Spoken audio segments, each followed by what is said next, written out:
gore rino hakudyiwe rinopisa iko zvino vanhu vaya vatanga kushungurudza mukomana anoitwa Mike Chimombe. Hazvina kumira zvakanaka nyaya yandosangana nayo. It never rains but pours for incarcerated businessman Mike Chimombe as his company Militech Enterprises Private Limited has been evicted from its Eastleigh offices in Harare.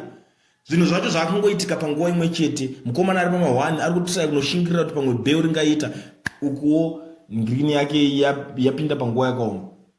Kambani yake haichakwanise kunge ichiramba ichikontinya iri mumabuildings erenda yongonzi yangobudiswa. Amene kuti pamwe nyaya kuti kana kuti since apa tiri month end kudai so pamwe murungu ndiye aibhadhara mari direct ichibva nemomwe make boza vangobudiswa it's month end.